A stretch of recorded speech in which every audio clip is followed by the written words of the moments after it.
नमः शिवाय।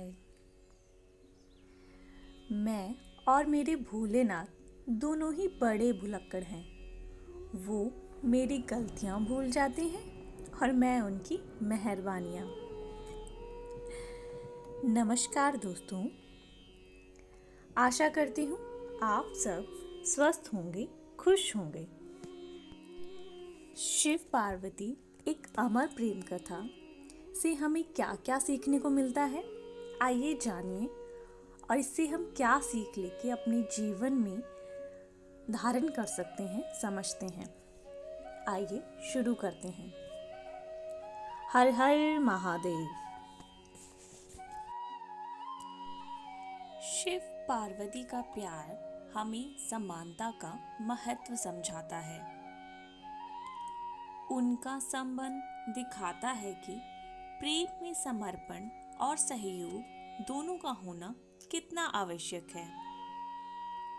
शिव और पार्वती एक दूसरे के प्रति समर्पण भाव से जुड़े हैं, जिसमें उनकी भक्ति, संवेदना और समर्पण का एक उत्कृष्ट उदाहरण है।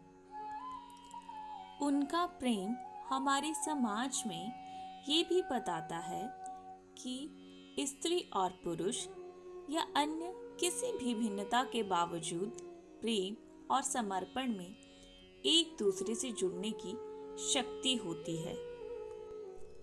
शिव पार्वती का प्रेम एक आदर्श है, जिसमें स्त्री और पुरुष एक दूसरे के साथ संबंध होकर समर्पण और समन्वय में जीते हैं। इस प्रेम कथा से हमें यह सीखने को मिलता है कि प्रेम में अहंकार और भिन्नता नहीं होती, बल्कि दोनों पार्टनर्स में समानता और समर्पण होता है।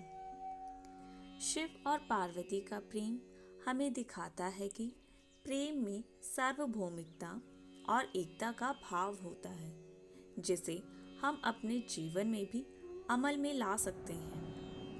इनका प्रेम एक आदर्श है जो समानता और एकता का संदेश हमारे समाज में भर देता है। शुरू करते हैं शिव पार्वती की प्रेम कथा। प्रेम शब्द में 2.5 अक्षर होते हैं, जो 2 पूर्ण और एक अधूरे शब्द से बना है। कहा जाता है कि प्रेम शब्द ही अपूर्ण है, इसलिए हर किसी को ये पूर्ण रूप से नहीं मिलता। परंतु शिवजी और पार्वती जी की प्रेम कहानी अनेक कष्टों के पश्चात ही सही पर पूर्णता प्राप्त करने का प्रमाण है। चाहे इस प्रेम को संपूर्ण होने में युग युगांतर लगे हों, इस प्रेम में पार्वती जी का कठोर तप, जो शिवजी की सदियों की प्रतीक्षा समाहित है। इन दोनों जितने अद्भुत जीवन साथी आज तक कोई नहीं हुए। तीनों लोकों के स्वामी होकर भी शिवजी के पास न स्वयं की धरा है, ना ही स्वयं का आकाश रहा। बस प्रकृति की गोद में बसा कैलाश पर्वत ही उनका निवास स्थान हुआ, और दूसरी ओर पार्वती जी हर जन्म में राजकुमारी या बड़े घर की कन्या हुई। फिर भी उन्होंने अपने जीवन में शिवजी से अधिक किसी की भी चाह कभी नहीं की।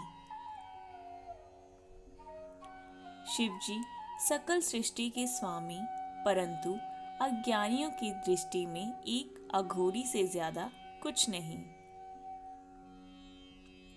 पर उस दिव्य स्वरूपा देवी ने शिवजी को जो पूर्णता दी, उससे वह देवों के देव महादेव बन गए। पुराणों में वर्णित है कि पार्वती जी ने शिवजी की अर्धांगिनी बनने के लिए 108 बार जन्म लिया। अंतिम 108वें बार में पार्वती जी बनी। पार्वती जी के स्वरूप से पहले उनका जन्म दक्ष प्रजापति की कन्या के रूप में हुआ। तब उस जन्म में भी उन्होंने प्रेम से वशीभूत होकर शिव संग प्रेम विवाह किया,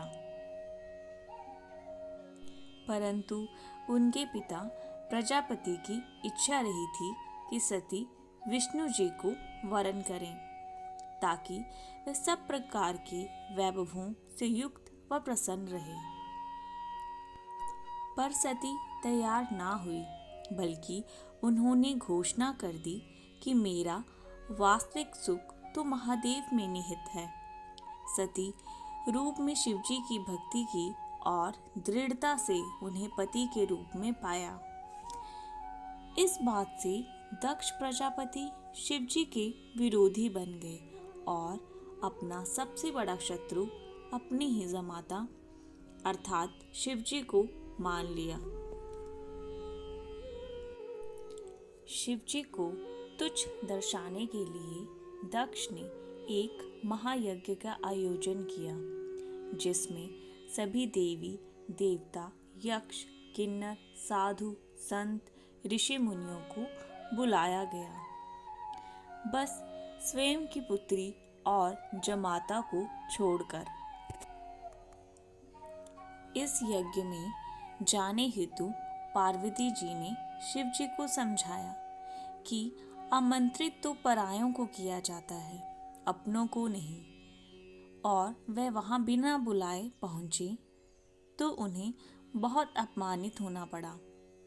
उन्हें शिवजी की बात ना मानकर गलती हो जाने का भान हुआ, और जब उन्होंने शिवजी के प्रति अपमानजनक शब्द सुने तो वह यज्ञ के अग्निकुंड में कूद गई। शिवजी को जब पता चला तो उनके गणों ने यज्ञ भंग कर दिया। सती ने पूर्ण जन्म में पुनः शिवजी से मिलने का वचन देकर प्राण त्याग दिए। हर हर महादेव। शिवजी माता सती का मृत शरीर लिए विक्षिप्त से घूमते रहे। तब विष्णु जी ने सुदर्शन चक्र से 51 भागों में सती का तन काट दिया, जो आज भी 51 शक्तिपीठ के रूप में स्थापित है। वर्षों वर्ष शिवजी का वियोग कम नहीं हुआ, बल्कि बढ़ता ही गया। वे संसार से विरक्त हो गए। इधर सती ने वादा निभाते हुए पर्वतराज हिमवान और रानी मीना के घर पुत्री के रूप में पुनर्जन्म लिया। पर्वतराज की पुत्री होने के कारण उन्हें पार्वती नाम मिला। नारद जी ने किशोरी पार्वती जी को जीवन साथी के रूप में शिव जी को पाने के लिए तपस्या का मार्ग बता दिया। तब पार्वती जी ने अपनी सखी को हृदय की बात बताई और उनकी सखी उन्हें घोर बियावन जंगल में लेकर गई, जहां पार्वती जी ने अन्न जल का परित्याग करके विभिन्न कठोर से कठोर तप सहस्त्रों वर्षों तक किया। तब शिवजी ने सप्त ऋषियों को पार्वती जी को समझाने के लिए भी भेजा। स्वयं भी वटु वेश में समझाने पहुंचे थे, परंतु शिवजी ने भी पार्वती जी दृढ़ संकल्प के आगे हार स्वीकार कर ली और वे पार्वती जी संग परिणय सूत्र में बंधने का वचन दे बैठे। इस वचन को शिवजी ने फाल्गुन मास कृष्ण पक्ष की चतुर्दशी अर्थात शिवरात्रि पर पूर्ण किया। शिव और शिवा का महामलिन शिवरात्रि को हुआ, इसलिए यह दिन महाशिवरात्रि बन गया। कितनी कठिनाइयों को सहन करते हुए महलों की राजकुमारी पार्वती जी पर्वतवासिनी बन गई। पार्वती जी ने एक बार अपने लिए घर की इच्छा भी की। तब शिवजी ने उन्हें लंका बनाकर भी दी थी। तब वास्तुविप्र रावण, जो दक्षिणा में शिवजी को पाने की इच्छा से पूजन करने आया था, पार्वती जी ने सोने की लंका उसे ही भेंट कर दी, परंतु शिवजी को रावण के साथ जाने नहीं दिया। पार्वती जी ने किसी भी जन्म में भोले भंडारी के प्रेम के अतिरिक्त कोई धन वैभव नहीं चाहा, बल्कि जीवन की हर परिस्थिति में शिवजी का साथ, सूर्य की किरणों, पुष्प में सुगंध तो शरीर संग प्राण बनकर निभाया।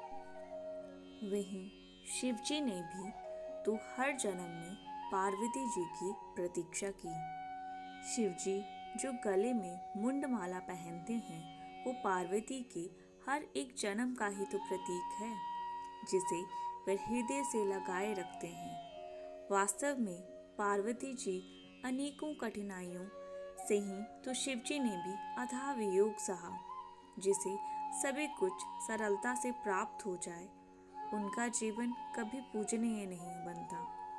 अंततः दोनों ने संपूर्ण प्रेम की परिभाषा गढ़ दी। हर हर महादेव।